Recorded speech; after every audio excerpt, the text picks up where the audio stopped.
बिस्मिल्लाहिर्रहमानिर्रहीम। सजाद अहमद की तरफ से सबको सलाम पहुँचे। आईसीएस का पार्ट 1 यानी कि 11th क्लास और उसका ये चैप्टर नंबर 4 है। चैप्टर नंबर 4 के अंदर ये उसका लेक्चर नंबर 2 है। चलें स्टार्ट करते हैं कि इसके अंदर किस किस चीज़ को डिस्कस किया गया है। सबसे पहले है how many computer B useful in office automation. Office automation के अंदर हमने पहले देखा था किस तरह कंप्यूटर समान होता है। अब ये है कि किस तरह यूज़फुल हो सकता है, यानी कि कौन कौन सी चीज़ें हैं जिनको हम देखते हुए अपने ऑफिस के ऑटोमेशन से फ़ायदा उठा सकते हैं। सबसे पहले जो है वो है डॉक्यूमेंट मैनेजमेंट सिस्टम DMS, यानी कि डॉक्यूमेंट को किस तरह मैनेज करके रखना है ऑफिस के अंदर जो कि ऑटोमेटिक होता रहेगा। DMS consists of different applications like word processing, desktop application, reprographic image processing and archival storage application। यानी कि जो हम डॉक्यूमेंट की मैनेजमेंट करते हैं वो किसी एक चीज़ पे मुश्तमिल होता है, बल्कि मुख्तलिफ चीज़ों से मिल के एक पूरा सिस्टम बनता है, तब जाके वो एक डॉक्यूमेंट को मैनेज कर सकते हैं ऑटोमेटिक। इसके अंदर जो सबसे पहले चीज़ आती है उसको हम कहते हैं वर्ड प्रोसेसिंग।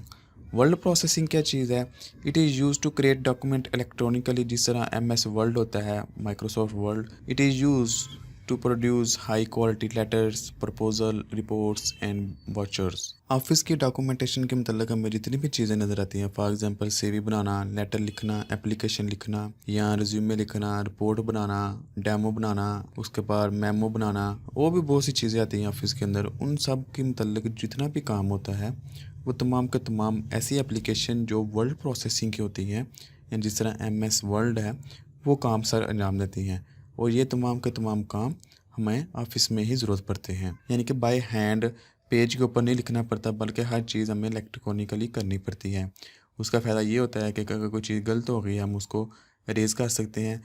अगर हम कागज़ पे लिखते हैं तो वो गलत हो गया तो हम उसको रेज़ करना मुश्किल हो जाता है। तो इलेक्ट्रॉनिकली हम कंप्यूटर के ऊपर लिख लेते हैं, फिर बाद में उसका प्रिंट आउट ले लेते हैं। तो ये चीज़ों का फ़ायदा है कि हम ऑफिस में वर्ड प्रोसेसिंग एप्लीकेशन को इस्तेमाल करते हुए अपने डॉक्यूमेंट्स मैनेज कर सकते हैं।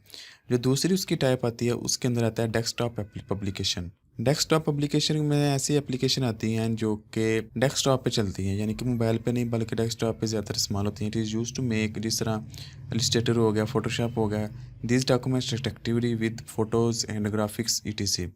तो इसको इसलिए इस्तेमाल किया जाता है इस तरह की एप्लीकेशन को, ताकि डॉक्यूमेंट ज़रा अट्रैक्टिव लगे, ग्राफिकली बेहतरीन लगे, अट्रैक्शन हो उनके अंदर। It is use to publish the documents, तो डॉक्यूमेंट्स को पब्लिश करने के लिए भी इस्तेमाल होता है। थर्ड पे है वो स्प्रेडशीट एप्लीकेशन। स्प्रेडशीट ज़्यादातर हमें मैथमेटिकली या इस तरह की कोई कैलकुलेशन रखनी हो, महफूज या उस तरह का कोई हिसाब किताब करना, तो हम स्प्रेडशीट को इस्तेमाल करते हैं। जो उसके बाद टाइप है वो उसको कहते हैं reprographic. It is a process of reproducing multiple copy of the document. अगर कोई डॉक्यूमेंट अवेलेबल है तो हमें उसकी कॉपीज़ करनी है, तो उसके लिए ये सर्विस इस्तेमाल करते हैं। इमेज प्रोसेसिंग में क्या, it is use to scan and store image in a computer. Image को स्टोर करना, स्कैन करना, ये इस एप्लीकेशन के ज़रिए होता है। It can also modify and improve the quality of the image. तो इमेज की क्वालिटी को इम्प्रूव करने के लिए भी ये तरह के एप्लीकेशन इस्तेमाल करते हैं। यानी कि ये तमाम की तमाम चीज़ें जो है हमें ऑफिस में ज़रूरत पड़ती है, और इनमें किसी भी चीज़ का बाय हैंड कोई दखल अंदाजी नहीं है, बल्कि हर चीज़ क्या है वो इस सॉफ्टवेयर या एप्लीकेशन या कंप्यूटर के ज़रिए ही होती है। इसके बाद अगर हम मैसेज हैंडलिंग की बात करें तो ये भी ऑफिस के अंदर इस्तेमाल होता है। किसके लिए? जितने भी हमें कम्युनिकेशन करनी होती है वो तमाम के तमाम इस मैसेज हैंडलिंग सिस्टम के ज़रिए, फैक्स मशीन हो गई, ईमेल हो गई, वॉइस मेल हो गया, तमाम की तमाम चीज़ें इस चीज़ के ज़रिए ही हम उनको हैंडल करते हैं। तो ये आप देख सकते हैं, it is use to send message document from one location to another. Many techniques are use to this purpose such as fax, email and voice mail. उसके बाद जो आती है टाइप, इसके अंदर आता है office support system. It is use to coordinate and manage the activity of a work group. यानी कि ऑफिस के अंदर अगर मुख्तलिफ लोग एक टास्क के ऊपर काम कर रहे हैं या एक काम के ऊपर काम कर रहे हैं, 5-10 ग्रुप के लोग, तो उसमें क्या होता है कि तमाम के तमाम लोग एक सिस्टम या एक सॉफ्टवेयर के ज़रिए अटैच हो जाते हैं। उस सॉफ्टवेयर के ज़रिए सबको पता चल रहा होता है सबके काम का, कि इस बंदे ने ये काम कर लिया, उसने शो कर दिया कि मैंने ये काम कर दिया है, और इस बंदे को ये काम असाइन हो गया है, इस चीज़ को ये टास्क असाइन हो गया, इस ने ये काम कर दिया है। यानी कि ऐसे सॉफ्टवेयर अवेलेबल हैं जिनके ज़रिए हम तमाम का तमाम रिकॉर्ड ऑटोमेटिक तरीके से हैंडल कर सकते हैं। उसके बाद आता है question, how computer can be use in medical field. Medical field के अंदर, यानी कि हॉस्पिटल और मेडिकल की जितनी भी फील्ड है उनके अंदर किस तरह हम कंप्यूटर को इस्तेमाल कर सकते हैं। सबसे पहला जो उसकी टाइप आ जाती है मेडिकल फील्ड के अंदर वो है हॉस्पिटल एडमिनिस्ट्रेशन, यानी कि जो इंतज़ाम होता है पूरे हॉस्पिटल का, जो उसका एडमिन होता है, जो तमाम के तमाम हॉस्पिटल को संभाल रहा है, उसके मतलब ये है कि वो कंप्यूटर को इस्तेमाल करते हुए तमाम की तमाम चीज़ों को मैनेज कर रहा होता है। Hospital is an important organisation, we can use computer for the administration of a hospital.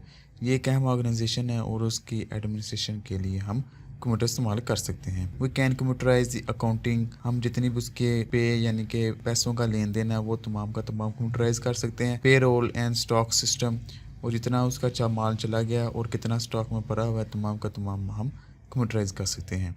We can keep the record of different medicine का पूरा रिकॉर्ड हम रख सकते हैं। Distribution and the different wards से, तो वार्स का सारा रिकॉर्ड, फिर उसके अलावा डिस्ट्रीब्यूशन का सारा रिकॉर्ड, यानी कि हर चीज़ को हम कंप्यूटराइज कर सकते हैं। और बहुत से हॉस्पिटल ऐसे ही चल रहे हैं, कंप्यूटराइज हो चुके हुए हैं। मेडिकल के अंदर जो दूसरी टाइप आती है जिसके ज़रिए हम कंप्यूटर को यूज़फुल बना सकते हैं वो है रिकॉर्डिंग दी मेडिकल हिस्ट्री, यानी कि कोई अगर पेशेंट आता है तो उसकी बजाय कि बड़ी बड़ी फाइलें बनाना, पर्चियों के ऊपर, कागज़ों के ऊपर, रजिस्टर के ऊपर उनका नाम, एड्रेस, हर चीज़ लिखना, तो इससे बेहतर यह है कि हम कंप्यूटर के अंदर छोटी सी फाइल बना लें और उनके अंदर ही सारा रिकॉर्ड रखते जाएँ। तो इसको इस तरह हम कह सकते हैं कि printer can be use to store medical history of the patient यानी कि मरीज़ की मेडिकल हिस्ट्री का रिकॉर्ड रख सकते हैं हम।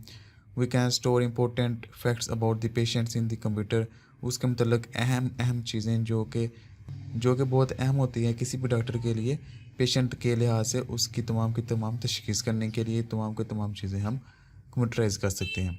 We can keep record of the past patient का तमाम रिकॉर्ड रख सकते हैं, उसकी ट्रीटमेंट का, उसकी सजेशन का, उसकी मेडिसिन का और उसके रिज़ल्ट का, यानी कि पास्ट में उसकी क्या ट्रीटमेंट हुई थी, फिर क्या सजेस्ट किया गया था, कौन सी मेडिसिन बताई गई थी और उसका फिर क्या रिज़ल्ट आया, तमाम का तमाम रिकॉर्ड वो कंप्यूटराइज कर सकते हैं। फिर उसके बाद आ जाता है मॉनिटरिंग द सिस्टम को मॉनिटर करना।